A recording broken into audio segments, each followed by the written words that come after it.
war baan halkan ka sii daayay warkan ka sii daayana wuxuu ku saabsan yahay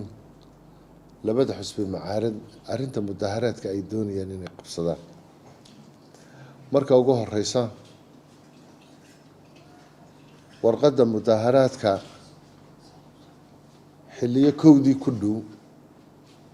shalayta waxa ii keenay saddex xubnood oo labada xusbi ka tirsan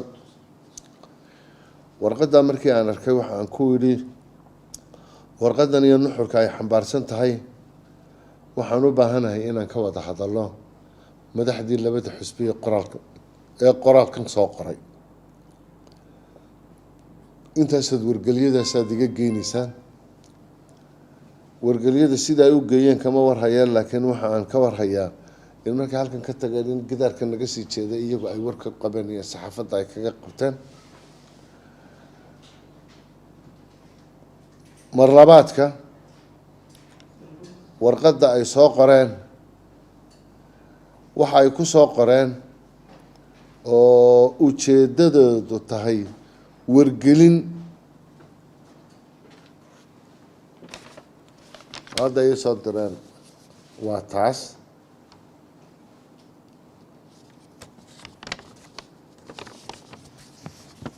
waxay ku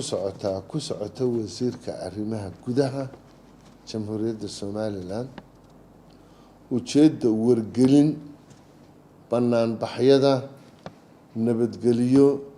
ee badbaadada Somaliland arinta sida laga warqabo waxay cuskadeen qodobka 32 faqradiisa labaad ee dastuurka qaranka qodobka 32 ee dastuurka qaranka waan la qirayaa waxaan kula qirayaa inuu banaynayo muwaadinku inuu ra'yigiisa dhibto mudaharaad ka qayb galo ka mid noqdo inkastoo ay ka tageen uu oranayo si xeerka waafaqsan arinta mudaharaadka dastuurka qaranku markuu si kooban arrimaha qaarkood uga hadlo waxa maxaan ku raadayay xadida hawl kasta maxkamadaha xeer ilaalinta shuruucda heer kastaba xeerarka ka dhigma dastuurka arinta mudaharaadyada waxa ka hadlaya xeerka la yiraahdo xeerka ilaalinta anshaxa iyo nabadgelyada guud oo ah xeer lambar 51 ama se koob iyo kontonaad 2012 isla xeerkaas qodobkiisa 10aad faqradiisa koobaad labaad iyo saddexaad qodobka maxaan ku dhahdayay koob iyo 10aad qodobka 12aad 13aad iyo 14aad ayaa waxay qeexayaan xanaanka iyo habka iyo qaabka loo sameeyo dastuurka waxaan leeyahay mudaharaadka marlabaadka waxa ku taala wargeliyadooda banaanbaxyada badbaado qaran badbaado waa waxaan saarqo maada af ingiriisigana lagu yiraahdo salvation marka Somaliland yaa laga badbaadinaya yaa se badbaadinaya waa su'aal Somaliland shalayna waan sheegay xilligay badbaadada u baahnayd halgankii baa lagu badbaadiyay maantana badbaadadeedu qaranku waa qaran dhisan oo leh dastuurka qaranku uu jideynayo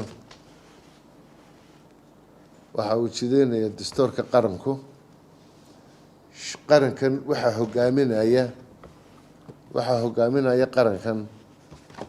qarankan waxa hogaaminaya oo lagu hogaaminaya dastuurka jamhuuriyadda Somaliland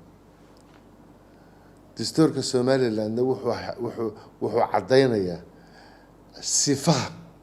hoggaanka loo hogaaminayo iyo cidda hogaaminaysa qaranka Somaliland dastuurkaasi wuxuu jadeenayaa saddex golaha qarankan uu qaybsamaa waxa weeye waa golaha sharci dejinta golaha fulinta iyo golaha garsoorka saddexda xusbi qaranka haddii la badbaadinayo qarankaasay ka mid yihiin cidda u madaxdii heer la raacayo haddii masiiba ku imanaysana kaa allaba masiiba inaguma keenee qaran 31 jirsaday oo nabadgelyadiisu ay taam tahay weeye oo leh ciidamadiisii qaranka iyagu markaa